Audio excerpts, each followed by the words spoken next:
Halo Indonesia, halo generasi emas penerus bangsa. Salam perjuangan.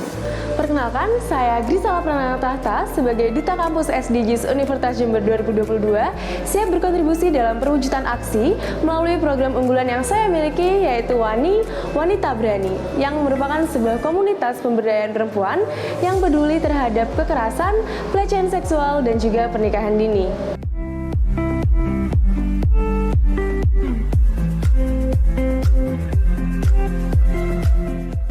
SDGs atau Sustainable Development Goals merupakan suatu bentuk rencana aksi yang telah disepakati oleh para pemimpin di dunia, termasuk Indonesia salah satunya.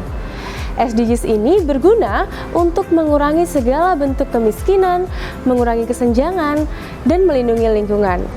SDGs sendiri terdiri dari 17 tujuan dengan 4 pilar mulai dari sosial, ekonomi, pembangunan, hukum, dan tata kelola. Dan salah satu tujuan dari SDGs adalah tentang kesetaraan gender atau gender equality. Gender adalah perbedaan sifat, sikap, peran, serta perilaku yang tumbuh dan berkembang dalam masyarakat dan berhubungan dengan jenis kelamin. Peran gender sendiri terbagi menjadi dua, yakni secara fisik dan juga sosial kemasyarakatan. Secara fisik, perempuan memang lebih lemah daripada laki-laki. Namun, jangan jadikan itu sebagai alasan untuk merendahkan dan mendiskriminasi perempuan. Dan, jika kita tinjau di lingkungan sekitar kita, realita yang terjadi sangatlah miris. Diskriminasi terhadap gender masih terjadi di mana-mana di seluruh aspek kehidupan. Tak ada satupun wanita di dunia ini yang telah merasakan kesetaraan dalam bentuk apapun itu, termasuk hak-haknya dalam hukum, sosial, dan juga ekonomi. Berdasarkan data Komisi Nasional Anti Kekerasan Terhadap Perempuan atau Komnas Perempuan, pada 2021 yang lalu, kasus kekerasan seksual terhadap perempuan mencapai 2.363 kasus. Sedangkan, pendamping UPTD PPA Jember menjelaskan dari laporan yang pihaknya terima sepanjang Januari sampai November 2021, terdapat 78 kasus kekerasan terhadap perempuan. Selain kasus kekerasan dan pelecehan terhadap perempuan, masalah pernikahan dini juga menjadi sorotan di Indonesia. Berdasarkan data Badan Pusat Statistik 2021, angka pernikahan dini di Indonesia mengalami penurunan dari 10,35% menjadi 9,23% pada tahun 2021. Meskipun angka persentase kasus pernikahan dini ini menurun, namun tidak bisa dipungkiri bahwa angka tersebut masih cenderung tinggi. Di Kabupaten Jember sendiri, pada tahun 2021 yang lalu, permohonan pernikahan dini yang masuk ke Pengadilan Agama Jember mencapai 1.417 permohonan. Tingkat masyarakat Jember dalam mendaftarkan pernikahan pada usia di bawah 19 tahun sangatlah tinggi. Kementerian Agama atau Kemenak Jember mencatat setidaknya ada 1.066 pernikahan usia di bawah 19 tahun sepanjang 2020 yang lalu. Jumlah tersebut tersebar di 31 kecamatan dengan rincian 402 anak perempuan dan 664 anak laki-laki. Diketahui, Kabupaten Jember menempati ranking 2 nasional dalam jumlah usulan dispensasi perkawinan usia anak dengan jumlah 1.469 usulan dispensasi dan hampir semuanya dikabulkan. Tentu hal ini menjadi sebuah fakta yang miris untuk diketahui. Maraknya kasus kekerasan, pelecehan seksual, dan pernikahan dini ini disebabkan oleh beberapa hal, yaitu yang pertama, pelaku kekerasan dan pelecehan seksual memiliki kekuasaan, serta stigma masyarakat yang menyebabkan korban tidak berani untuk speak up. Yang kedua, kesadaran korban atas kekerasan yang ia alami masih rendah. 3. Kurangnya sex education yang harusnya sudah diajarkan sejak dini. Keempat, budaya yang berkembang pada masyarakat mengenai pernikahan dini tersebut. Adapun program kerja dalam komunitas ini adalah yang pertama, sistem layanan terpadu untuk korban kekerasan dan juga pelecehan seksual. Pelayanan pengaduan ini dapat berupa sharing yang kemudian nanti akan ditanggapi oleh komunitas berupa saran dan juga solusi. Namun tidak hanya sampai di situ, karena ketika kasus ini dirasa cukup berat, korban akan diarahkan untuk meneruskan laporannya ke pihak terkait termasuk ke lembaga hukum.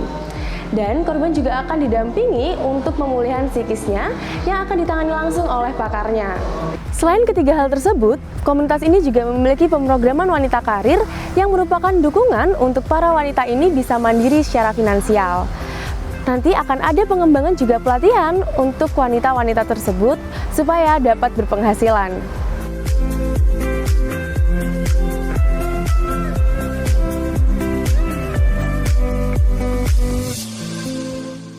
Yang kedua adalah Raise Awareness of Sexual Harassment, yang merupakan peningkatan kesadaran akan kekerasan dan juga pelecehan seksual pada perempuan. Dalam program ini akan diadakan dua kegiatan. Yang pertama adalah sosialisasi melalui advokasi berbasis komunitas yang akan dilakukan secara konvensional maupun melalui media online atau sosial media. Tidak hanya berupa pemaparan ilmu dan juga informasi terkait permasalahan yang ada, namun para perempuan di sini juga akan diajak untuk berdiskusi membahas permasalahan-permasalahan kekerasan pada perempuan dan juga pelecehan seksual. Lalu yang selanjutnya adalah mengadakan campaign khususnya di sosial media.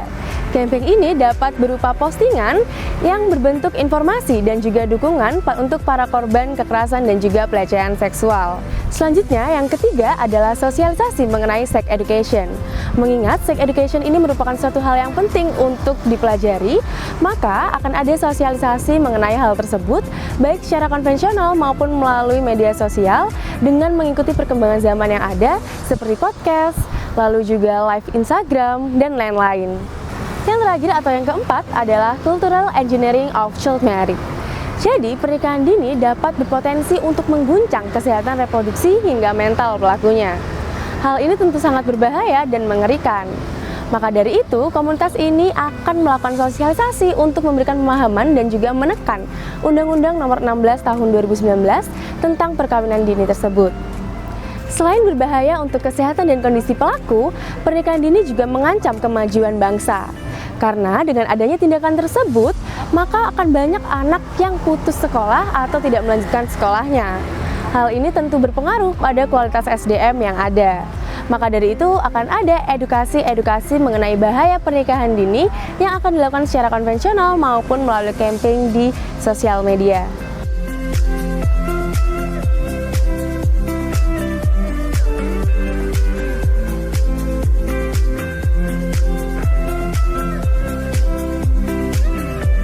Itulah upaya saya untuk berkontribusi dalam memperjuangkan hak-hak perempuan di SDGs yang ada. Berharap akan ada kesempatan yang sama untuk kami perempuan dimanapun dan kapanpun. Jangan jadikan kelemahan kaum perempuan sebagai kesempatan untuk melakukan kekerasan, pelecehan seksual, juga pernikahan dini. Let's make independent for women with action. Wani, wanita berani. Tegakkan kesetaraan bersama kami. Be active, be positive.